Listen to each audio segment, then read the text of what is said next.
Hello friends, अभी मैं जिस प्लांट के साथ हूँ उसको हम लोकल भाषा में बोलते हैं पुटकांडा और बोटेनिकली इसका नाम है अकायरेंथस एस्पर। ये अमरेंथेसी फैमिली का मेंबर है और ये बहुत ही इम्पॉर्टेंट प्लांट है जिसको कि हम सैर फेस्टिवल में पूजते हैं। तो ये एडिबल, मेडिसिनल और रिलीजियस हर तरह का प्लांट है। और इस प्लांट की सबसे ख़ास बात ये है कि ये लोअर एल्टीट्यूड से हाई एल्टीट्यूड तक उगता है। 2000 से 2500 मीटर तक के एल्टीट्यूड तक ये उगता हुआ मिलता है और लोग नीचे से लेके ऊपर तक हर तरह के लोग इसको यूज़ करते हैं। अभी कुछ दिन पहले 2019-20 में हमने PBR बनाई थी और उसमें हमने सुंदरनगर के नीचे प्लेन एरियाज़ और हायर एल्टीट्यूड की पंचायतें सारी कवर की थी। तो जितने भी वैद्यों से हमने बातचीत की थी तो सब ने इसका नाम बोला था और इसके बहुत मेडिसिनल यूजेस उन्होंने बताए थे। तो फ्रेंड्स, ये बहुत ही रिच होता है मेडिसिनल प्रॉपर्टीज़ में और न्यूट्रिटिव वैल्यू में भी ऑल्सो। अगर हम इसकी न्यूट्रिटिव वैल्यू की बात करें तो इसमें प्रोटीन्स, फैट्स, ऐश, कार्बोहाइड्रेट और एनर्जी रिच अमाउंट में मिलती है। इसके अलावा यह विटामिन बी का बहुत ही अच्छा स्रोत है। ऑलमोस्ट विटामिन B12 को छोड़ के सारे विटामिन बी टाइप्स इसमें प्रचुर अमाउंट में मिलते हैं।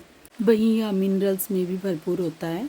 मैक्रोन्यूट्रिएंट्स में इसमें सोडियम, कैल्शियम, मैग्नीशियम, पोटाशियम और फॉस्फोरस मिलते हैं, जबकि माइक्रोन्यूट्रिएंट्स में iron, chlorine, copper, zinc, manganese और एल्यूमिनियम पाए जाते हैं। फ्रेंड्स, आप देख सकते हैं कि ये प्लांट न्यूट्रिटिव वैल्यू से भरपूर है और लिटरेचर स्टडी ये बताती है कि इस प्लांट को पुराने ज़माने में एक भूख भगाने वाली दवाई की तरह यूज़ किया जाता था, जिसको कि अक्सर साधु लोग और सैनिक यूज़ करते थे। और ये माना जाता है कि अगर पुटकांडा के बीजों से बनी हुई खीर को हम लेते हैं तो एक इंसान 5 दिन तक भूखा रह सकता है। इस तथ्य को वेरीफाई करने के लिए मैंने इसके बीजों से खीर बनाई। जब पूरी तरह से बीजों से ही खीर बनाई तो वो बहुत कड़वी थी, हालांकि जब मैंने उसको राइस के साथ कुक किया तो वो नॉर्मल थी, उसको आप खा सकते थे।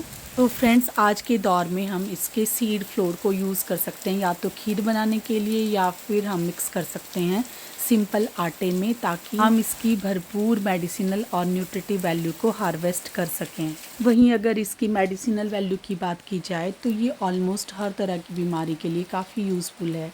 पर जो इसके सबसे प्रोमिनेंट मेडिसिनल यूजेस हैं वो है इसका यूज़ एज अ टूथिक।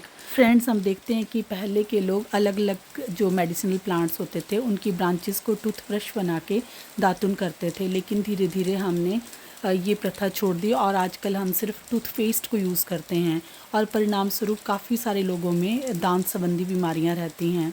तो इसकी स्टेम और इसकी जड़ों को हम एज अ टूथिक यूज़ कर सकते हैं और दांत संबंधी रोगों के से यह निजात दिलाने में बहुत महत्वपूर्ण माना जाता है। इसके अलावा यह डायबिटीज़, पाइल्स, अस्थमा, फीवर आदि रोगों को भगाने के लिए भी यूज़ किया जाता है।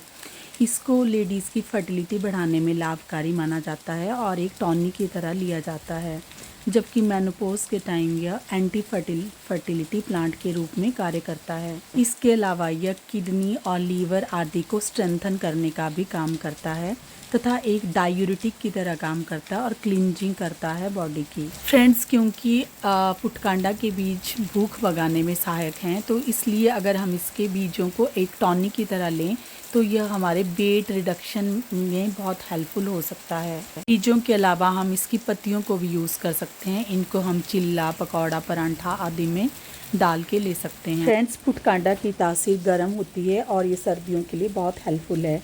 हालांकि लेने से पहले आप ये इंश्योर करें कि आप गर्म चीज़ें कितने अमाउंट में ले सकते हैं। फ्रेंड्स, ये थी जानकारी रिगार्डिंग पुटकांडा। आई होप कि ये इन्फॉर्मेशन आपके लिए यूज़फुल है और आप इस प्लांट को डे टू डे लाइफ में यूज़ करेंगे। Thank you so much for watching.